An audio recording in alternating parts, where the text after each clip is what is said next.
कल्पना गर्नुहोस्, बोराभित्र जीवित मानिसहरूलाई हालिन्छ र त्यसलाई इट्टा भट्टाको आगोमा सल्काइन्छ। कुनै चलचित्रको काल्पनिक कथा होइन यो हो 18 वर्ष अघि रौतहटमा भएको यथार्थ घटना। बम बनाउने क्रममा विस्फोट हुन्छ, घाइतेहरू बाँचिरहेका हुन्छन्, तर उनीहरूलाई अस्पताल लैजाने साटो इट्टा भट्टामा जिउँदै जलाइन्छ। अनि वर्षौंपछि जब न्यायको ढोका खोलिने आशा पलाउँछ, त्यही घटना अदालतमा पुग्छ, तर अन्त्य हुन्छ सफाईको निर्णयमा। केही दिन अघि नेपाली कांग्रेसका पूर्व मन्त्री मोहम्मद अफ्ताब आलमलाई मस्तिष्कघात भयो। बिहानको 10:30 बजे उनलाई अचेत अवस्थामा काठमाडौँको अन्नपूर्ण न्युरो अस्पताल पुर्याइयो।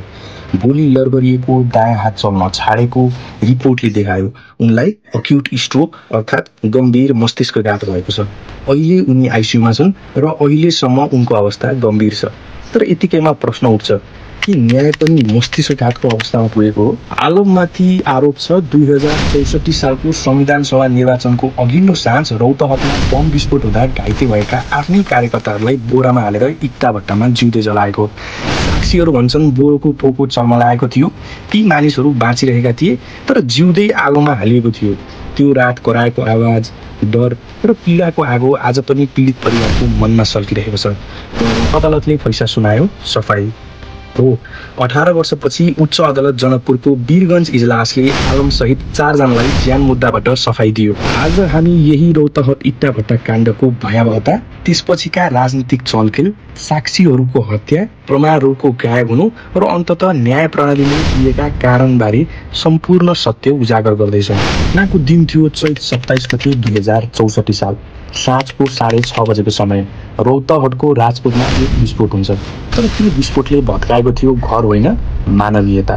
र सुरु भएको थियो एउटा यस्तो कथा जहाँ लासहरू बोराभित्र छटपटाइरहेका थिए र जिउँदै इट्टा भट्टामा हालिएका थिए। त्यो बम आकस्मिक रूपमा होइन, जान बनाइँदै गरिएको थियो, बुथ कब्जा गर्ने योजनामा। साक्षीका अनुसार कार्यकर्ताले चुरोट सल्काउँदा विस्फोट भएको हो।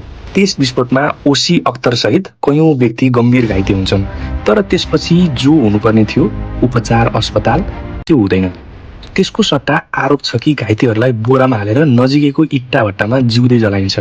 केही बोराहरू त हल्लिएका थिए। त्यहाँ थिए कयौं साक्षी, तर कसैले बोल्न सकेन, किनभने बोल्नेहरूमध्ये एक ओसी अख्तरकी आमालाई 2064 साल माघ 8 गते गोली हानी हत्या गरिन्छ। घटना त्यति गम्भीर हुँदा पनि तत्कालीन कांग्रेस नेतृत्वको सरकारले यसको अनुसन्धान हुन दिँदैन। जाहेरी लिन प्रहरी आनाकानी गर्छ, लिन्छ भने पनि अनुसन्धान अघि बढ्दैन। महान न्यायाधिवक्ता यज्ञमूर्ति बन्जाडेले समेत मुद्दा नचलाउने निर्णय दिन्छ, तर पीडित पक्षले हार मानेन। अन्ततः सर्वोच्च अदालतले गम्भीरतापूर्वक अनुसन्धान गर्नु भनेर आदेश दिएपछि बल्ल 15 वर्षपछि अनुसन्धान अगाडि बढ्छ। तर तबसम्म प्रमाणहरू लोप भइसकेका थिए, साक्षीहरू डराएका थिए र मुख बन्द भएका थिए। जसोतसो प्रहरीले प्रमाण सङ्कलन गर्छ र आलम सहित 11 जना विरुद्ध मुद्दा चलाउँछ। प्रहरीले सङ्कलन गरेका प्रमाणहरूमा साक्षीको बयान उल्लेखनीय थियो। एक साक्षी भन्छन् आलम लगायतका व्यक्तिहरूले बोरामा ल्याएका मानिसहरू तालु निकाल्दै इट्टा पोल्ने भोरोमा हाल्न थाले। केही व्यक्तिलाई जिउँदै बोरामा हाले किनभने पोको चल्मलाएको थियो। अब यस्तो बयान सामान्य होइन, यो कुनै काल्पनिक कथा पनि होइन, यो न्याय प्रणाली सामु पेश गरिएको प्रमाण हो। ती घाइतेहरूको लास आजसम्म भेटिएको छैन। प्रहरी रिपोर्टमा उनीहरूलाई इट्टा भट्टामा जलाइएको स्पष्ट उल्लेख गरिएको छ। वर्षौंको अनुसन्धानपछि जिल्ला अदालतले आलम सहित केही व्यक्तिलाई दोषी ठहर गर्छ। न्यायको आशा पलाउँछ, तर त्यसपछि के हुन्छ? 2081 साल जेठ 16 गते उच्च अदालत जनकपुरको वीरगञ्ज इजलासले आलम सहित 4 जनालाई ज्यान मुद्दामा सफाई दिन्छ। न्यायाधीश डाक्टर खुशी प्रसाद थारू र अर्जुन महर्जनको इजलासले 3 आधार देखाउँछ। विस्फोट भएको पुष्टि नभएको, सङ्कलित प्रमाणमा आलमको संलग्नता पुष्टि नभएको, इट्टा भट्टामा मानिसहरू जलाइएको ठोस प्रमाण नभएको। तर यहाँ प्रश्न उठ्छ, प्रमाणहरू कहाँ हराए?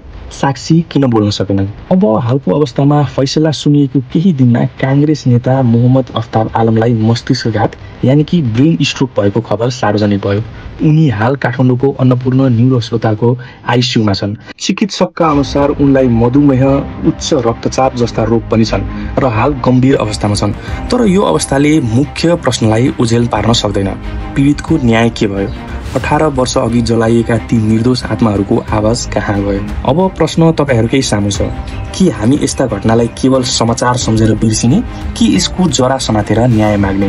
भिडियो मन परेमा कृपया शेयर गर्नुहोस्, कमेन्टमा आफ्नो विचार लेख्नुहोस् र हाम्रो च्यानललाई सब्स्क्राइब गर्नुहोस् ताकि यस्ता सत्य र सशक्त आवाज तपाईले भविष्यमा पनि पाउनुहुनेछ।